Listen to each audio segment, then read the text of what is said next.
Give it a few seconds.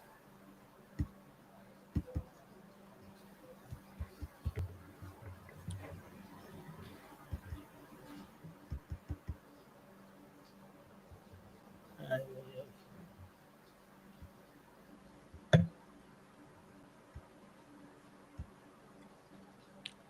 do not know what happened. Looks like it's going live on my side. Well, it says live in the corner anyway.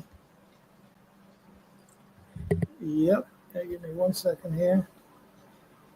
Armin, I may have to send you another link because um,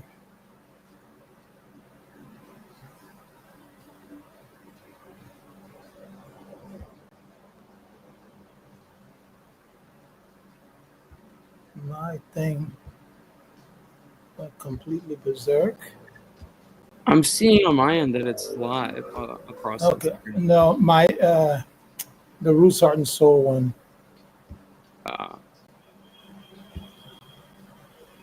Do we want it? But is your personal one going?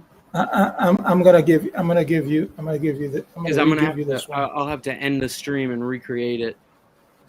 No, then let's not do that. Yeah, because we're still live across all the other channels. Okay, let me go to my personal one. Just disappearing again.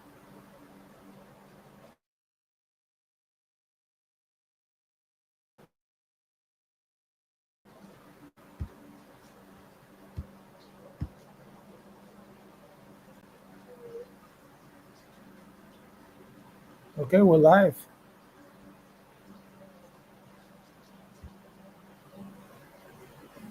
We are live.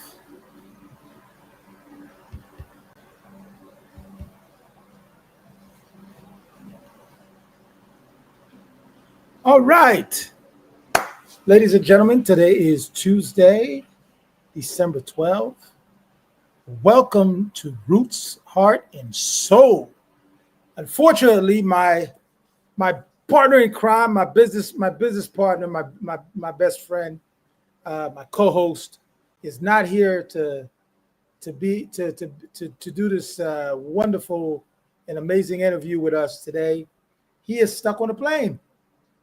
This is the life of a chef, unfortunately. Of course, Roots, Heart, and Soul is inspired by Chef Todd's second cookbook, Roots, Heart, and Soul, with Amy Condon. And we are live on Heritage Radio Network. Welcome to Mr. KJ Kearney. It is a pleasure and an unbelievable honor to have you with us today. KJ is a superstar across the board in the food world, especially launching his social media platform, Black Food Friday. And we're going to be talking about that because I think it is so important what you've been doing lately. But we're also going to talk about you being a community activist, community leader, and some of the work you've been doing on that end as well. And we're going to talk, of course, we're going to talk a little bit about politics because as we have seen, we have a new president. Unfortunately, some of us had the choice for Kamala Harris, who I think could have been refreshing to this political game. Unfortunately, she was not chosen, and that's the way the cookie crumble, and we have to deal with that. But we also have to do our own work and our own part to make sure that our community continues to grow. So, Mr. KJ Kearney, welcome to Roots, Heart, and Soul. It's a pleasure to be here, man. I think it's serendipitous that we are speaking after the election, given my work. So I'm happy to be here regardless, but I think the conversation is going to be extra interesting today. Absolutely. So KJ has an unbelievable resume. KJ is a community organizer and the founder of the 2024 James Beard Award winning social media account Black Food Fridays. Black Food Fridays is a call to action encouraging all to be intentional. I love that word, with their support of Black-owned food and beverage businesses by purchasing from them each and every Friday.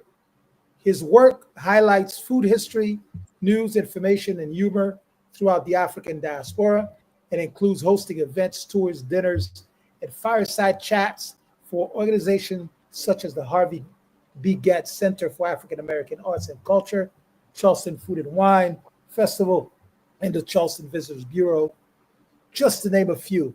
He wrote the proclamation for Red Rice Day, adopted by the city of Charleston in 2018, crafted social media content for the Pepsi Digging Initiative, and has had appearances on the hit Food Network show Delicious Mrs. Brown and Peabody, and he is also the recipient of the Peabody Award-winning docuseries High on a Hog. Wow. Now, to be clear, I was on High on the Hog, but I ain't You were Eye on a Hog. Yeah, I didn't get Yes. the Peabody. Now that went to Yes. Stephan and them. Absolutely, and But it was good to be on the show. It was great. It's a wonderful, wonderful docuseries. Yes. I've had the pleasure of meeting Dr. Harris, who is such an amazing lady, and hoping to have her on the podcast soon enough. So, KJ, let's talk about first Black Food Fridays. Mm-hmm. Being intentional is absolutely important in order for us to continue to grow our community, and realize that only by spending money in our own businesses can we start to grow even more and create generational wealth. So talk to me about that. Yeah, I mean, I think quite simply, as a community organizer who works for a nonprofit called Charleston Promise Neighborhood, my job is to work in historically excluded majority Black neighborhoods in Charleston, North Charleston, South Carolina, and work with neighborhood leadership, city council, county council, any other elected official to find out the needs of the people, or rather, when we find out the needs of the people, to connect them to the resources, whether it be elected officials, other nonprofit organizations. But we also help pay for after-school enrichment for Title I elementary schools.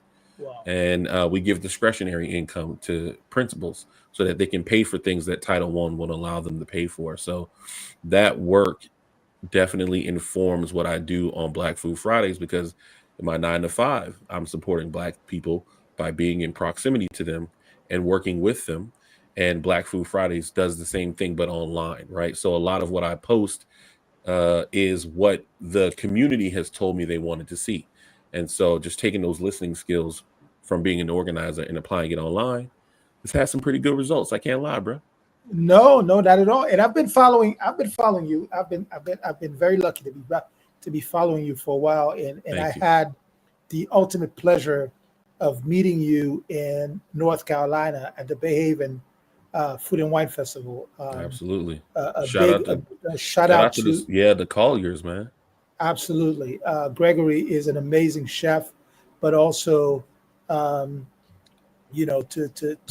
take on the task of creating a festival such as this, and in 4 years, seeing how much it has grown, and really intentionally creating a space for Black and brown chefs, which is really important. And the reason why I'm very fond of Gregory is because I have done the same thing on my end in Haiti. In 2011, I launched the Haiti Food and Wine Festival, which became a great festival within the Caribbean, and has featured not only Haitian chefs around the world, but also brought Black and brown chefs from around the world to Haiti to have them experience what really Haiti is all about, and not what they see on television. And then we also have the Creole Food Festival that we've been producing for the last 7 years in New York. We've done Atlanta and we've done Miami, and hopefully continue to grow. And that's also a platform that celebrates the African diaspora through its chefs from around the Americas, from Latinos to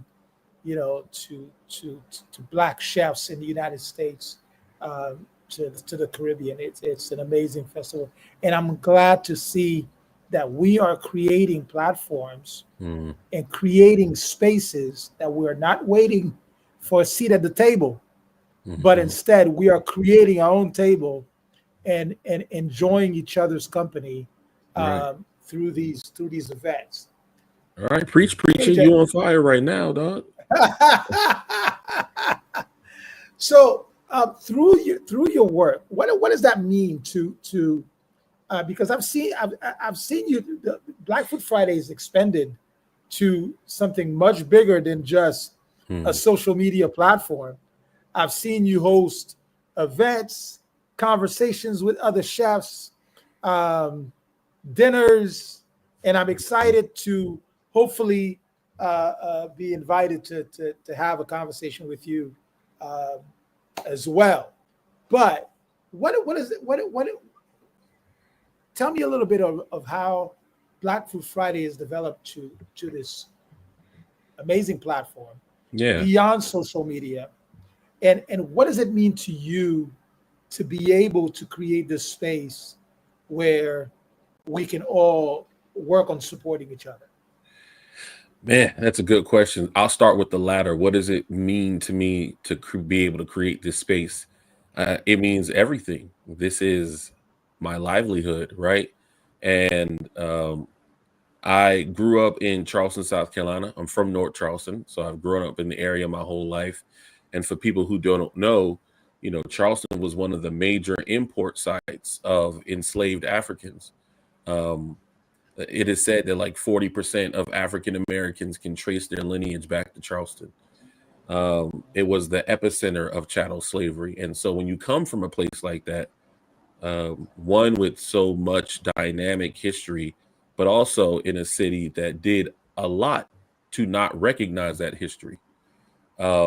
You grow up in this kind of dichotomy of a place where Black people are everywhere and everything is influenced by Black people, but you never hear our culture praised. You never hear it lifted up. I didn't know I was a Gullah Geechee person until I got to college because they never taught it in Charleston County School District. So what does that mean to me? And how does that correlate to Black Food Fridays?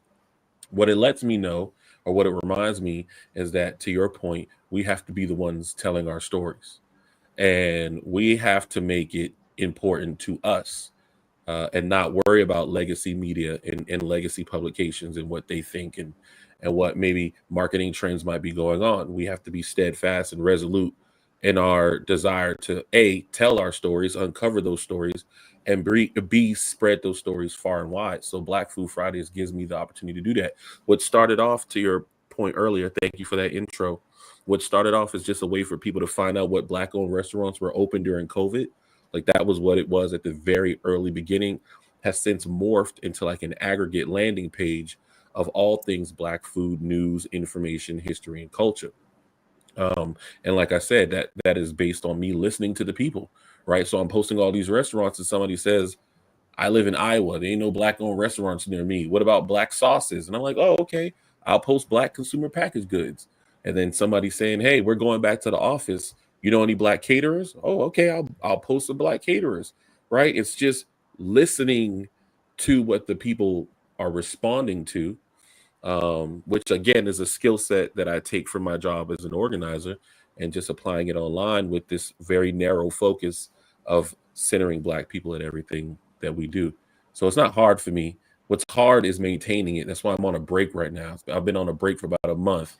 Been doing this for like 4 years straight. So I needed a break, but I was not going to turn down the opportunity to talk to you, break or no break. So thank you for having me. Well, break, we can understand. Yeah. We can all understand the necessity of taking a break.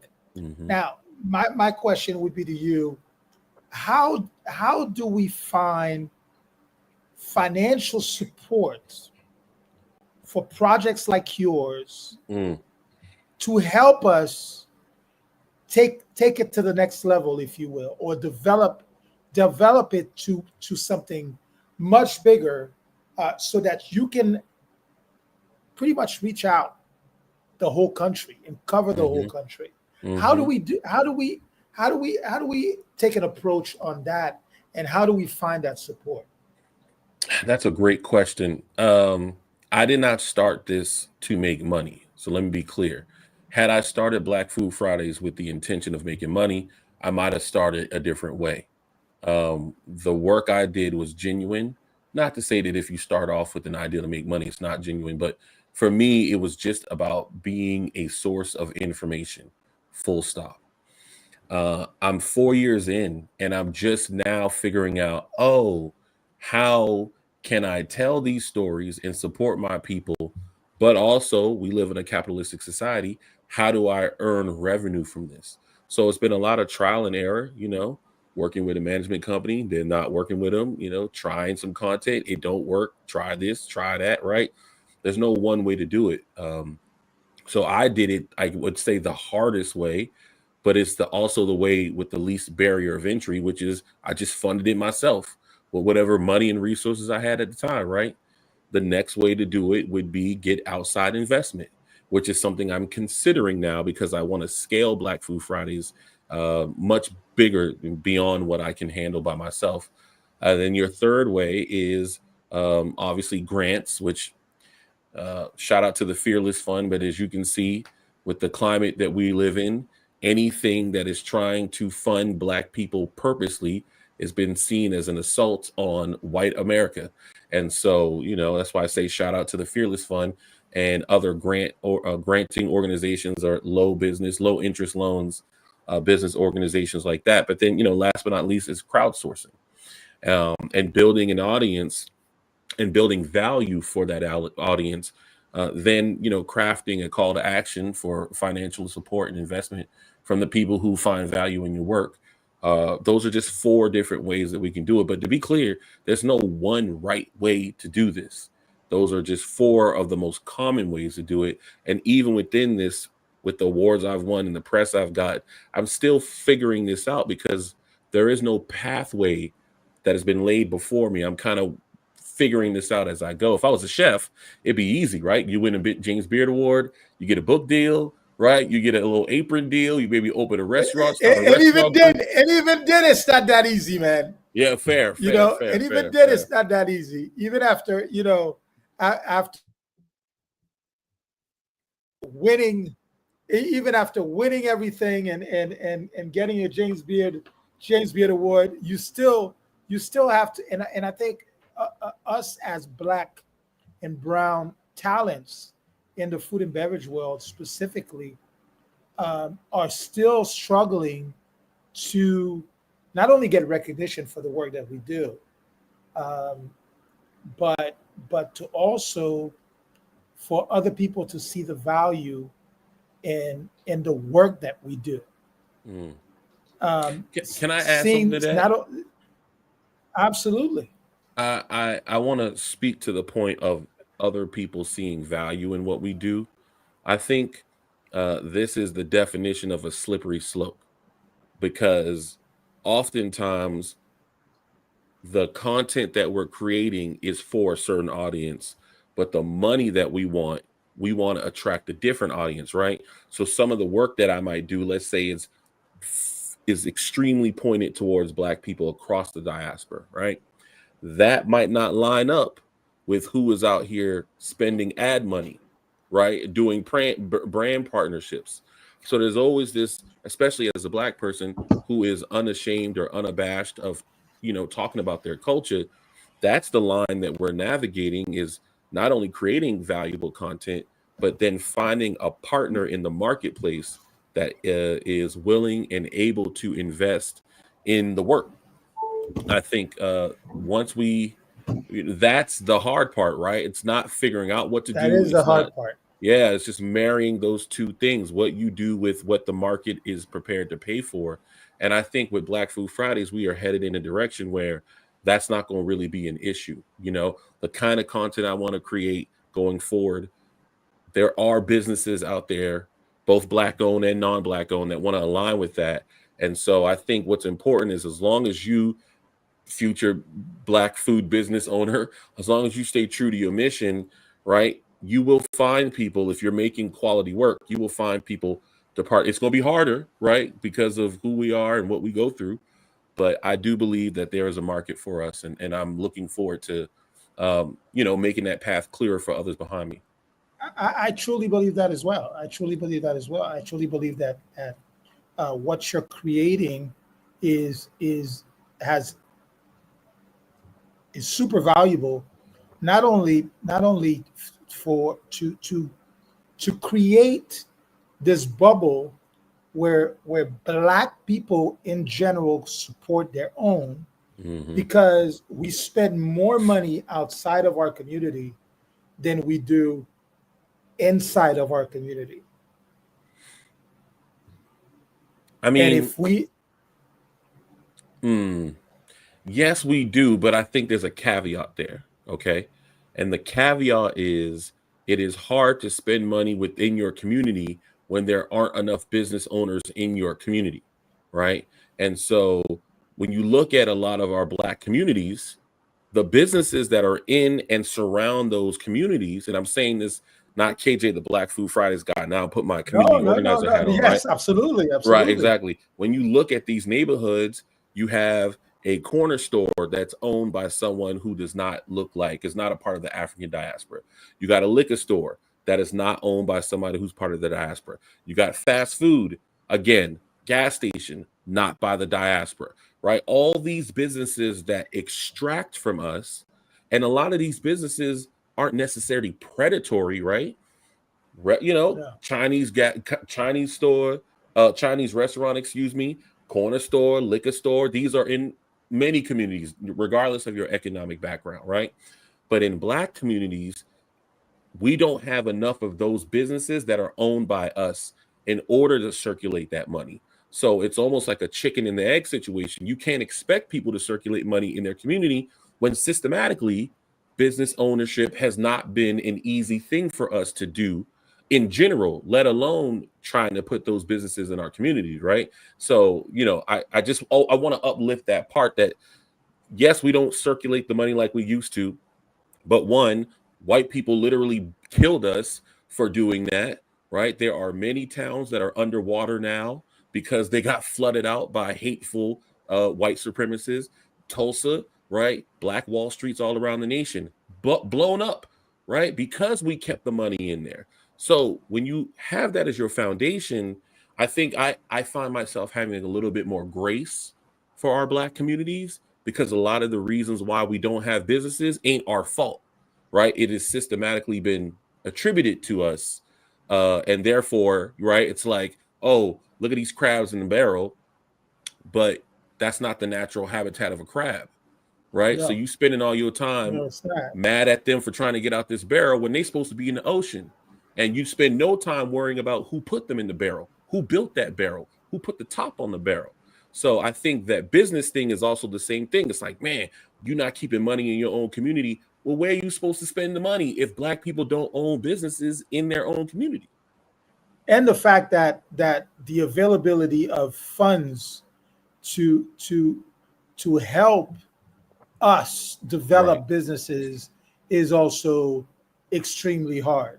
That part. Uh, but you are dropping some jams, man. And since we are discussing this particular facet of our development, where do you see the next 4 years politically when it comes to us, not only as a community, but also as people who need to continue Hmm. pushing the envelope and telling and continue to really tell our story? What do you see the next 4 years looking That's a like? That is a great question. First and foremost, I hope that every black person that is in their feelings takes the time to be in their feelings. It's okay, right? If you are frustrated at the system, if you are mad at your neighbor, if you are confused, you have every right to feel that way. Sometimes, one of my really good friends accuses me of being too logical in the moment sometimes, and that's not an unfair accusation. Let me put it that way, right? Like I'm kind of solutions oriented. So when something bad happens, my brain goes like, "Cool, how do we fix it?" Right? But sometimes you need to give people space to breathe. So I just want to say to any black person who is watching this, who is listening to this, if you feel like you need to grieve and breathe, you do that. But then what I hope happens is I'm not even worried about the next 4 years. I'm gonna tell you what I'm worried about. I'm worried about the midterm elections, right? In 2 years, if we are asleep at the wheel, and let me be clear, black people, this is not your fault. Even the Latino people that we're pointing at, this is not your fault. Black people make up about 13% of the electorate. I think our Hispanic brothers and sisters make up around 13, 14% of the electorate. So even if every single eligible black man, woman, child, Latino man, woman, and child voted for Kamala Harris, we would have still lost because white people who make up 60+% of the electorate overwhelmingly voted for a convicted rapist. They overwhelmingly voted for somebody who has been bankrupt multiple times. So, black people, stop the infighting, stop pointing across the cultural aisle. Now, some of our brothers and sisters did vote for this man. Hey, for liberated black people, you got to let people do what they want to do. But at the same time, we got 2 years to pick ourselves up, create strategy, and organize locally. That's what I think our focus should be. That's what I hope it is, for us to focus on the issues that matter to us locally. Don't worry about what's happening in Washington, D.C. Are you going to your neighborhood association meetings? Are you going to your neighborhood association meetings? Are you going to your school board meetings? Are you going to your county council meetings? Right? Are you going to the transit oriented design meetings? Are you going to these local meetings that affect you today, tomorrow, and next week? That's where I would like to see our focus be, our energy rather, be put towards whatever that means for you. If education is a big deal for you, find a group that's working on, educational reform in your neighborhood, in your community, and go join them. Don't start a new thing. Go join them.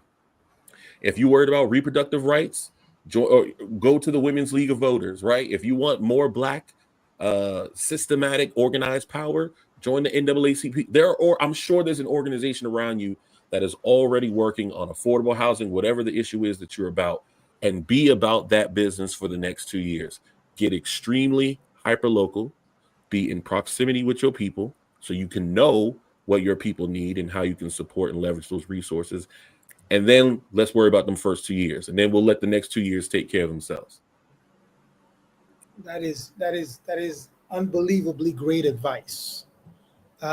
We worry so much about you know the ladder, and we forget about the center, that is probably more important than the top.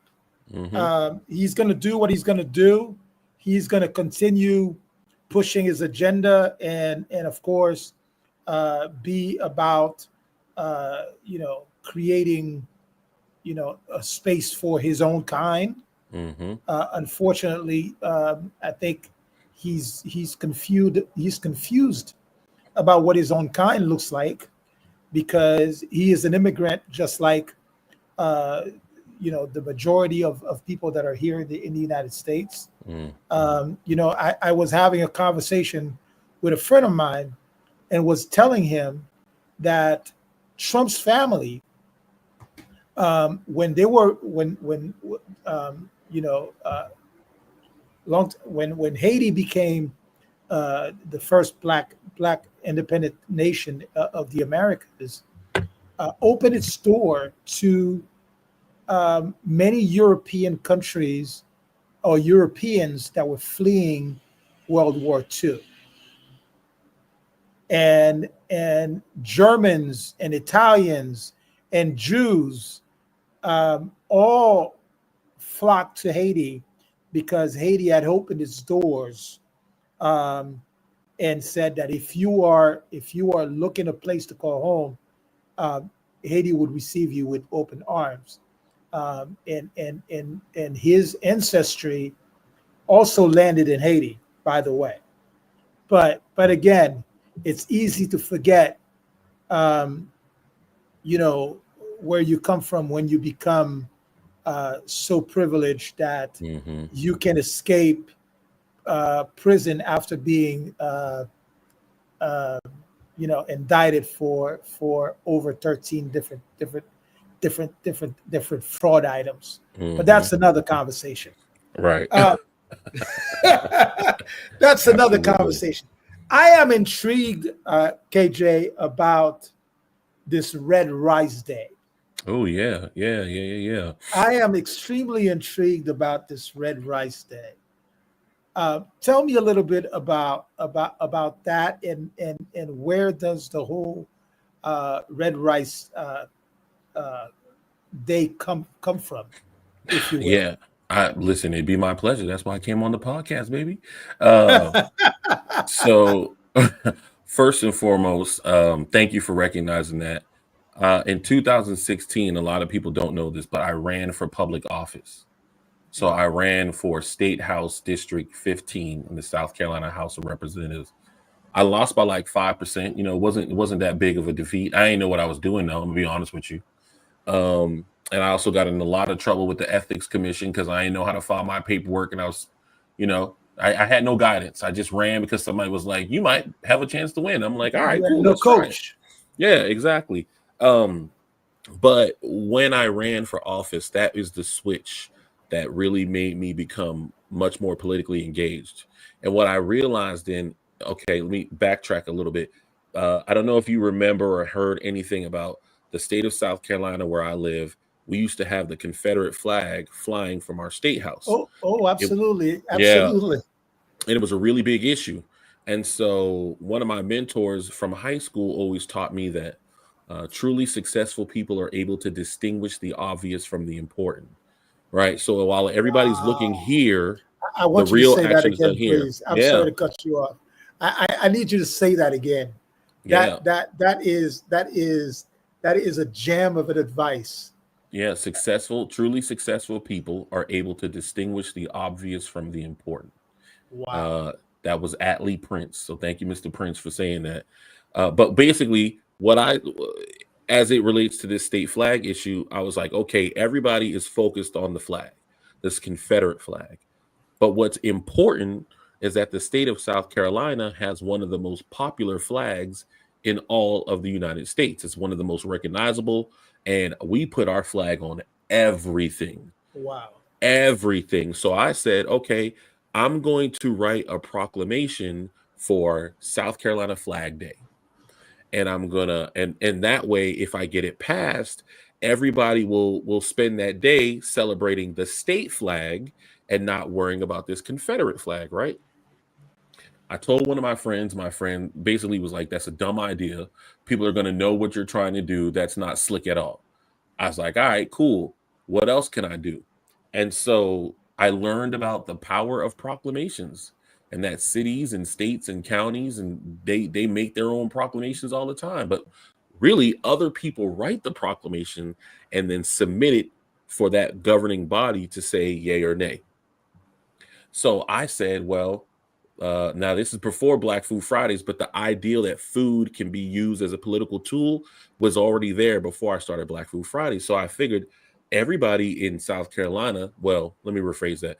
A lot of people in Charleston love rice because, uh, believe it or not, cotton wasn't our major export during the 13 colonies. Rice It was. was rice, right? And my ancestors are from the west coast of Africa, aka the rice coast, uh, because they knew how to cultivate rice. Our the coastline on the southeast is very similar to that of the coastline on the west side of Africa, right? Absolutely. And rice culture today is because of us. 1000%. So, with that being said, I said, okay, I'm going to write this proclamation. I had a homeboy who was working for the city of Charleston at the time. He worked for the mayor of Charleston. And I said, I'm going to write this proclamation. Can you help me get this through?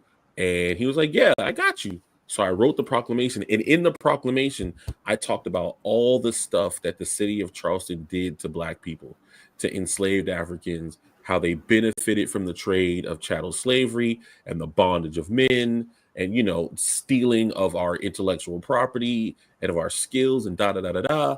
But then I also said, that red rice is the American cousin of jollof, from West Africa.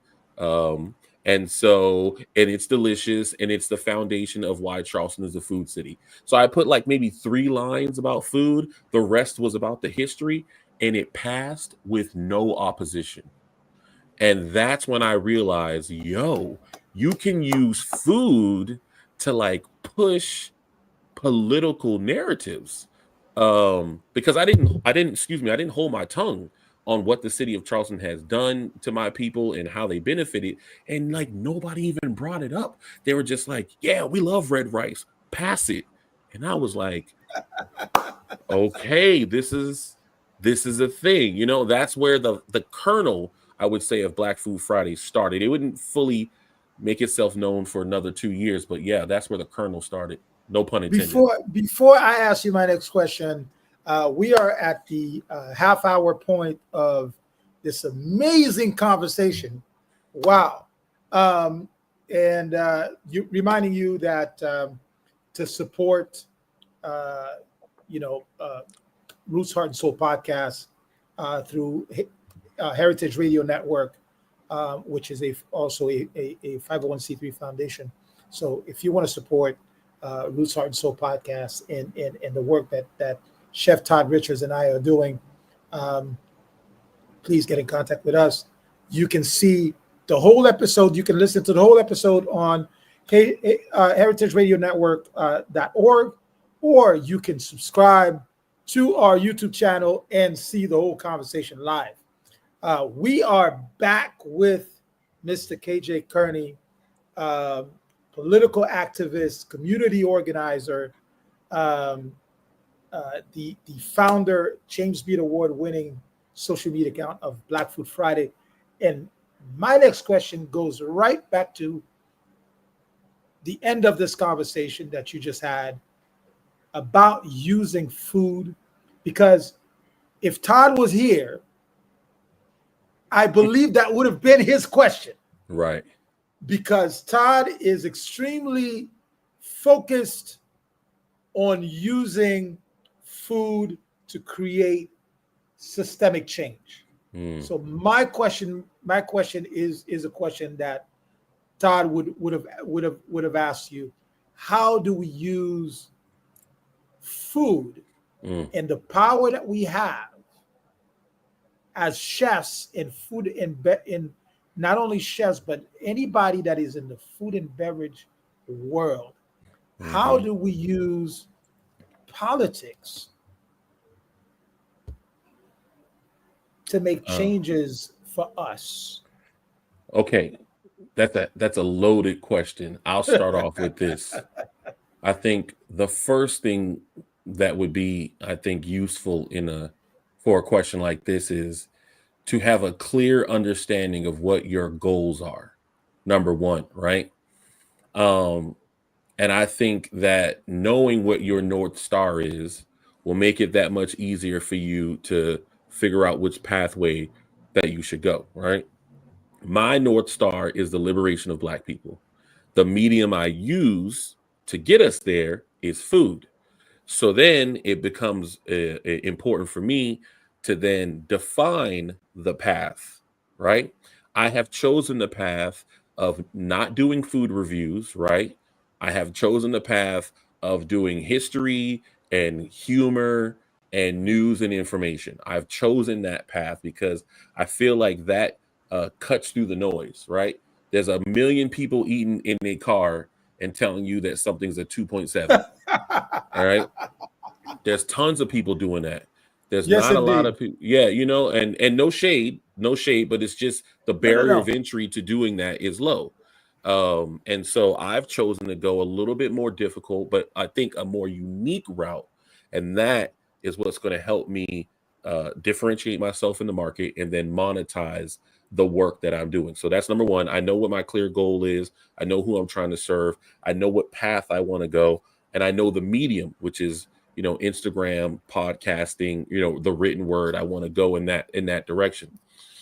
The last thing I would say is, and this is probably the most important part, is we as a culture, we as the diaspora have to value our food first. We have to value our food first. We can't wait on Bon Appetit to say that sweet potato pie is a good thing. We can't or, wait on Garden Gun or Southern Living or or that Save, oxtail is it, right? as Todd would say, and tell us that we can't sell oxtail for $28 or $36 a plate. Right. We have to find the value in our food first. Once we found value in our food, right, then I think it would challenge some of us to step our game up.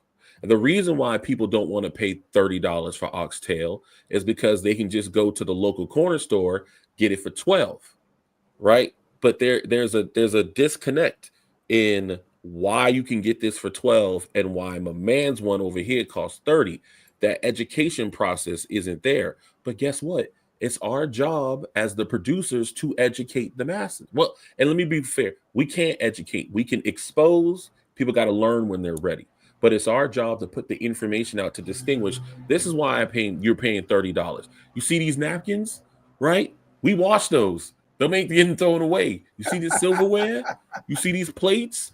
My man came and changed your forks out every time you got a new course, right? Like that education process has to be there. But people won't be educated by the food if they don't find value in it first. So let's find value in our own stuff. Then we can use our God-given creativity to figure out how we can get to that North Star. It sounds simple. I'm oversimplifying it, I believe, but No. This is good. yeah, because you can't use something as a tool if you don't find it valuable, right?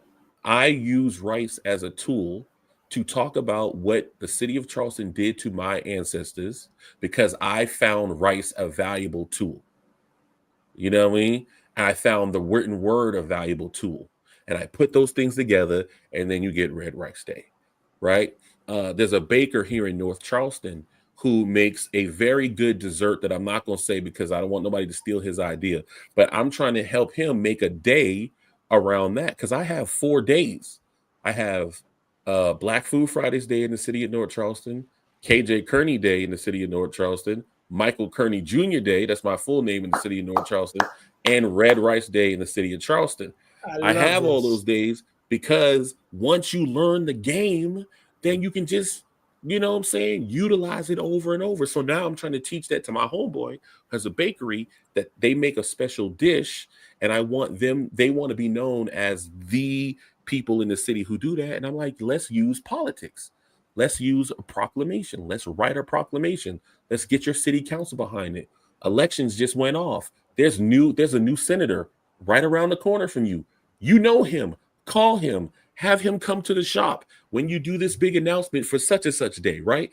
Let's use the political machine for your benefit because when they want your vote, they use you. So use them back. Wow. That's just my opinion. Now, that's one man's opinion. No. I'm loving this, man. You are inspiring me to do even more. In my realm as well. A big conversation that I've had with a few chefs in Atlanta because Todd is based in Atlanta, and I'm considering making that move as well. Unfortunately, Haiti is going through political turmoil, which is now become even more complicated because 2 airplanes received projectiles while they were landing, and now the FAA is closed all travels to Haiti for the next 30 days. Yeah, I saw that. That's crazy, man. And one of the things that Todd and I have been discussing is to create a Black Culinary Council um, for, starting with Atlanta, Mm. because there is a slew of talented Black and brown chefs and culinarians and people in the food and beverage space that are living in that city. And I think it's important for the things that are coming up Mhm. in the next few months, in the next couple of years. You have the World Cup, you have the Black Media and Journalist conference that is coming to Atlanta in 2020 and 2026. There is a ton of things that are coming to Atlanta, and I think if we are not organized, we are not going to get a Mm. piece of that pie. Can I wait a minute? Let me salute you and Chef Todd for that idea, right? I just and the reason I'm gonna give a little background on why I'm saluting you. So a couple weeks ago, I got invited to speak at the Southern Foodways Alliance Fall Symposium. It was in Raleigh, North Carolina this year. And I was on the panel and I spoke there. And one of the things I realized is a lot of these the white restaurateurs in the room, they were actually owners or part owners of restaurant groups, or they were owners or leadership in some kind of restaurant association.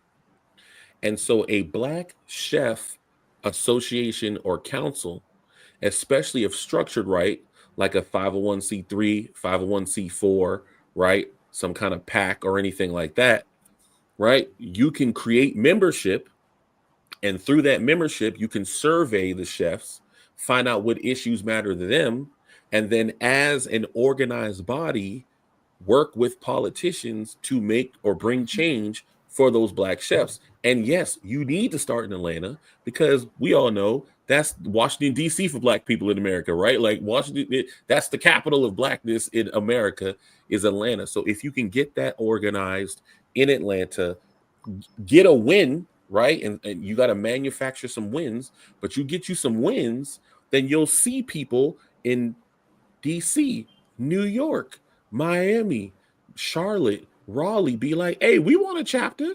Can we have a chapter? And when you start popping up those chapters, and hear me out, chef. Blackness isn't an American thing only. There are Black chefs in France. There are Black chefs in Africa. There are Black chefs in the Caribbean. Imagine a coalition of Black chefs all over the world who are sharing best practices, who are sharing the trials and tribulations that they're going through, the opportunities that they've received, and just more importantly, having that collective organizing power behind them to make policy change and to invest in campaigns of people who are going to vote the way y'all want them to vote.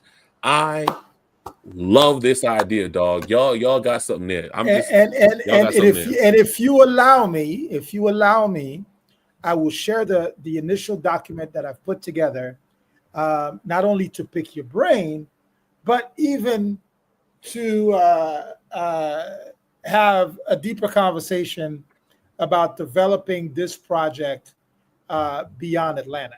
Mm, Um, there's also Chef Chad, who has created an organization called Chef Culture, mm, and we'll be doing the State of Black Food in I believe in March or February. And okay. I will definitely I had your name on the list of people that need to be invited to this event.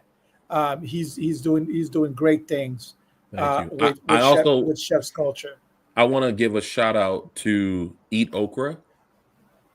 For those of you who do not know, Eat Okra is basically like Yelp for Black owned restaurants. And they recently, first of all, thank you to Anthony and Janique. They brought me up to New York City. They had their first annual culinary creatives conference in New York City, and I was the host of that event. And so I'm bigging them up to highlight this thing. we may be working in silos, but there are other Black people with the same or similar ideas that are trying to lift up their individual vein.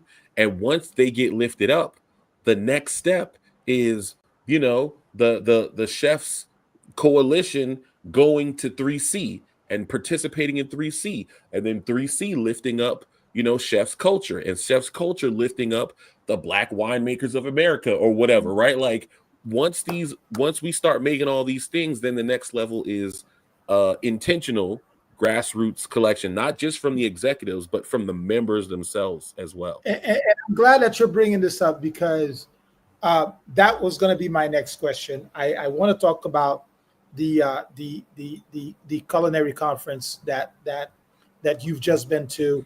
Mm-hmm. Not only that, he will be on the podcast. I invited him to be on the podcast. I believe if it's not next week, it's the week after. Okay. So we're going to have a great conversation about the Culinary Creative Conference. But I want to talk a little bit about, give me an idea, or give our audience an idea of how that conference went, especially you being the host. Well, I did a great job hosting. Let me just say that first and foremost. So if anybody watching this wants to invest in a high quality host for your Black food Absolutely. Absolutely. Absolutely, goddammit. Call your boy KJ Kearney. But outside of that, I want to say, and I mean this truly, that it was one of the most beautiful things that I ever been a part of. Number one, they spared no expense. They spent the money. I really wish I could have been there. Yeah, man. You would have loved it. You would have absolutely loved it. They spared no expense. They had a huge activation from Pepsi Dig In, right? And listen, Pepsi does not make 3C valuable. I want to be clear. No sponsor makes what they did a valuable or reasonable effort, but it does provide social proof. We live in the age of social media, where sometimes people need to see that somebody they know or respect is a part of what you're doing before they jump on board. So having Pepsi Dig In be there and be such a large part of this inaugural event, I think was key. I think that's something they can leverage in the future. More importantly, I think it's, and I'm saying this as a community organizer, the internet is not real, y'all. It's not a real place. There's only but so much community you can build online. Eventually, if you really want to do this work, however you defeat, you gotta come together. You gotta meet somebody, bro. Come together. You gotta come together. Yes. So that's why I'm thankful that to have the opportunity to go to Bay Haven. They usually bring me up to Bay Haven. I'm thankful for that.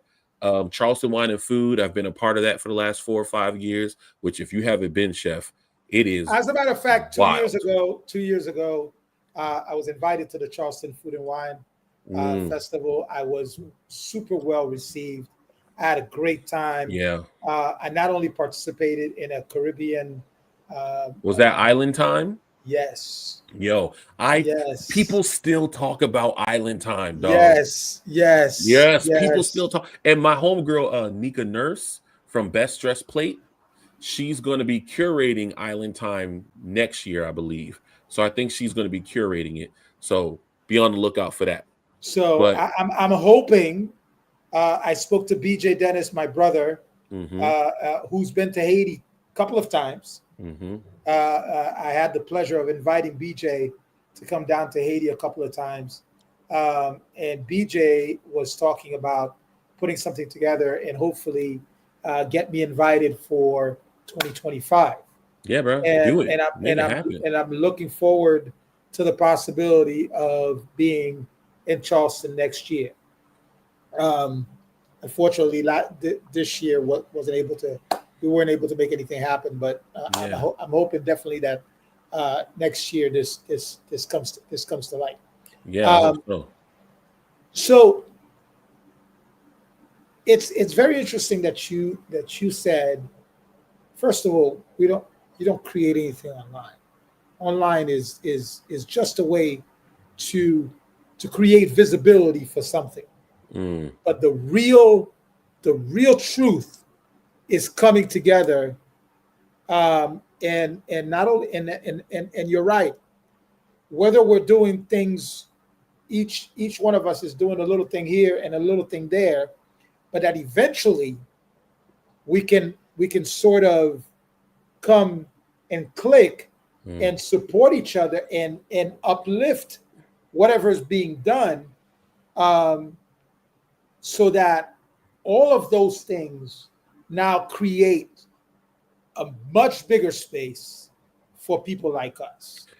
And on top of that, I want to uplift a woman's work. She is no longer with us, but that same friend I mentioned earlier introduced me to her work. A woman named Ella Baker, who was one of the greatest. She was, in my opinion, she's like the Michael Jordan and LeBron James of organizing on, behalf of Black people. But one of her tenets was that communities don't need strong, dynamic leaders. Communities need to be strengthened themselves, right? And you need to empower the members of that community, because, as a leader, if they take me out and everybody's waiting on me to do the work, then the work stops. Absolutely. So when I mention all these different organizations standing themselves up and then working together, that's why.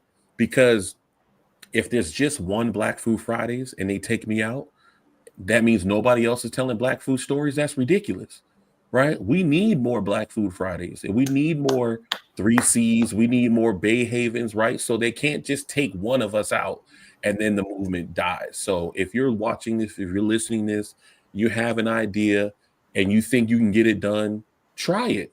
If you can't, then go to somebody who's already doing it and uplift what they're doing, help them out. But we can't just have one group speaking for everybody. That's dangerous, number one, from a we not all the same standpoint, but also it's dangerous from a you take that group out, then the movement dies. Absolutely. KJ, we are 5 minutes away from the hour. Absolutely an amazing conversation, mind-blowing conversation. And we gotta have you again on the podcast, especially with both of us, Todd and I, to continue this conversation, because we need to do one live in Atlanta, dog. We need to be together absolutely in the same room. Absolutely. Please tell our audience where they can follow you other than Black Food Fridays, and give us an idea of what's next for you and where we can find you. 2024 is close to being an end, and 2025 is around the corner. Yeah. So again, thank you so much for having me. I really appreciate this. Black Food Fridays on Instagram, but your boy's been on a break for the past month, and I don't know when I'm getting back on there. To be honest with you, I need some That's rest. Okay. But outside of that, you can find me on my newsletter, which is called "Who Made the Potato Salad." It's hosted on Substack. It's a sort of like a journal, my own random thoughts about food and whatever else is on my mind. You can keep up with me there. In terms of what's next for Black Food Fridays, in the immediacy, at the time of this recording, I'm going to Houston for Afrotech. I've been invited to come out there to Afrotech and check that out. So I'm looking forward to going to Afrotech. Next year, I'm hosting a 100-seat dinner at Charleston Wine and Food Festival. Ooh. And we got 5 Black chefs, signed up, ready to do their thing. 3 dynamic Black speakers. We're going to be talking about food as a political tool, and having some good food made from some Black chefs from all over America. So looking forward to that. Tickets are on sale now. We only got like 25 tickets left. So if you want a ticket, please go to Charleston Wine and Food and look up Bite the Power. It's called Bite the Power for Charleston Wine and Food. And tickets are $250 each, and we only have 25 left. So go get those if you want some. But not more importantly, but really what I'm looking forward to doing next year is scaling Black Food Fridays and being less dependent on social media and more creating my own ecosystem, right? Well, via with that said, websites. I am also the creator of a new company called Yes Chef Media and Management, where I manage, after 25 years in the industry and having had some mobility difficulties, I started to pivot and have been focusing on creating a space where I can market other chefs. And one of the things that has happened is that Chef Todd not only asked me to be part of his cookbook project, Roots, Heart, and Soul, the cookbook. So I'm actually in the cookbook, but he also asked me to join him in managing his book tour. So 2025, I would love to get you two together on some kind of an event where Black Food Fridays is hosting Chef Todd for When does the book drop? Well, the book's already dropped. The book is dropped 6 months ago. No. I mean the tour. When does the book tour drop? Oh, we started 6 months ago as well. Oh, the tour. You started it 6 months ago. Yes, Okay, but unfortunately, with Todd's schedule, we've had to postpone quite a few of our dates. So respect. Next year, I would love to see you and Todd in an event talking about this wonderful, wonderful type of conversation, and hopefully even not only for his book, but real conversation between you two, because I think you guys are absolutely inspiring. Yeah. I see Chef. What up, Chef? Chef Todd giving us some love. I appreciate you, family. Yeah, we're gonna do this in Atlanta too. We got to chop it up in the we need to get you guys together. Yeah. Not only as part of his book tour, but also just really creating a space where both of you can have a very serious conversation. Absolutely, brother. In the meantime, ladies and gentlemen, thank you for joining myself and Mr. KJ Kearney to episode 14 of Roots, Heart, and Soul. Unfortunately, my partner in arms, Chef Todd Richards, could not be with us tonight, but he will be back next Tuesday, 7 p.m. on Heritage Radio Network. Please follow us on Instagram and on Facebook, Roots, Heart, and Soul Podcast, and Chef Todd Richards and Chef Stephan .it, AYTI, the real way of saying Haiti. And see you next Tuesday. Mr. KJ Kearney, thank you so much. It's been a pleasure.